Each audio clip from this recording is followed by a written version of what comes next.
চতুর্থ শ্রেণীর প্রথম পর্যায়ক্রমিক মূল্যায়নের 11 নম্বর স্কুল মেদিনীপুর জিএসএফপি স্কুল।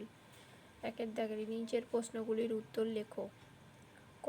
তত্ত্বচান শব্দটির অর্থ কী? ছোট্ট খুকু। খ. কবিতায় কে মিছিমিছি গিন্নি সেজেছিল? নুরু। গ. লুসাই পাহাড়ের বনে কতক্ষণ অবধি সূর্য দেখা যায় না? 9টা 10টার আগে। ঘ. ছেলেবেলার দিনগুলি গল্পের লেখিকা ও তার সঙ্গীরা কোথা থেকে গঙ্গামাটি জোগাড় করেছিল?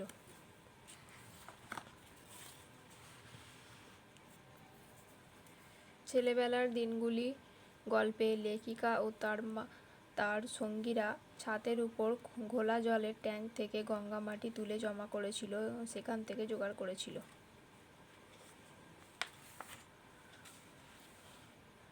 ওয়া.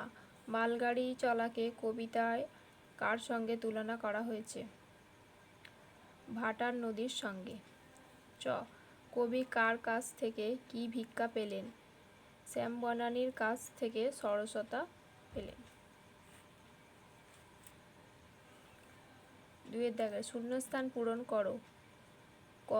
দাদার দেখা দেখি আমারও শখ হলো কবিতা লেখার। খ. আমার সুখ তো অশেষ চলতে পাওয়া। 3-এর দাগে শব্দার্থ লেখো। ক. টাইম টেবিল সময় সারণী। খ. খোরাক খাদ্যদ্রব্য। 4-এর দাগের বাক্য রচনা করো। ক. পাগড়ি পাঞ্জাবিরা মাথায় পাগড়ি পরে। খ. নিমন্ত্রণ আমার দিদির বিয়েতে আপনাদের নিমন্ত্রণ রইল।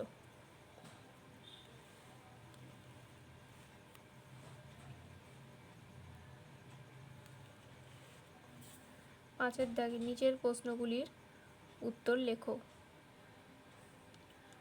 ক. ষড়যন্ত্র দেখতে কীরকম? উত্তর হবে আংটির মতো। খ. স্বরতন্ত্রী কাকে বলে?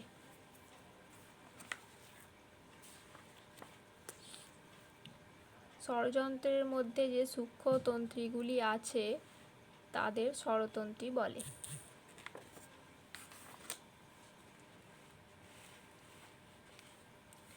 ছয়ের দাগের নিচের উক্তিগুলি ঠিক না ভুল লেখো। ক.